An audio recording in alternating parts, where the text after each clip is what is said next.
Good morning. Little tidbit for today. I've been telling my husband lately that I'm going to be your battle buddy, not your casualty of war.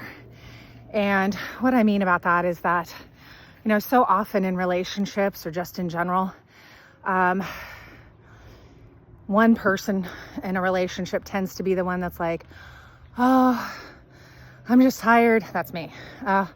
I just have so much going on. I just don't have the energy. Oh, I got too busy.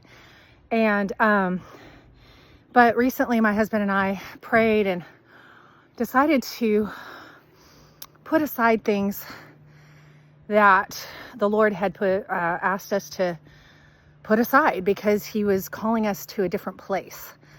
And so we obeyed. And I'll tell you guys, we didn't obey immediately. It took a while. But as my husband, who happens to be an Army veteran, started eating right, exercising regularly, doing one meal a day, doing certain things in his life, I found it to be much easier for me to also go, you know what? I'm not going to be your I'm not going to be your casualty of war that you have to drag off the battlefield by my feet or throw over your shoulder because I either can't make it or because I'm dead. Now, of course, this is symbolic in the spiritual sense of things, but the reality is we should be partnered when we're married, or if we're single, we should have a friend that we can partner with in the Lord to be our battle buddy, okay? And make sure that the other doesn't stay back and become a casualty of war, injured or dead on the inside, right? A smoldering wick. Let us go forward together. And so as a result, fasting, praying, exercising when it's brutally hot, when I don't want to keep going, I keep going. I wear the vest, every other day.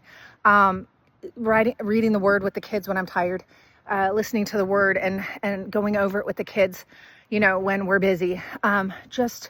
Just taking leadership and ownership over our lives closes the door of the enemy to our children's lives, right? We're taking authority over the generational curses that came upon us, and now we have the authority to come against those that come down from us to our children that we have potentially opened the door to. The Bible says, the kingdom of heaven suffers violence and the violent take it by force, right? But our violence is spiritual. Our violence is from a place of rest. We're going to do a book, which I haven't read for like 20 years, but I've read it, called Sit, Walk, Stand. It's a very short book. You should get it. No excuses. You should get it. And it's simple. Be seated in heavenly places, in a place of rest, because it's not I who live, but Christ in me.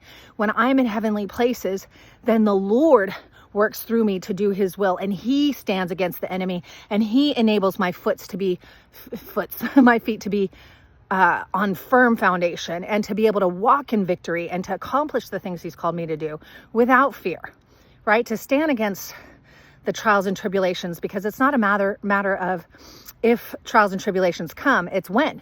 And usually we're going into a tribulation, we're in the middle of a tribulation, or we're coming out of one. But here, guys, let's encourage each other to not be casualties of war, but to find ourselves a battle buddy, either in our spouse, a best friend, a church friend, you name it. The Lord will lead you. God bless you.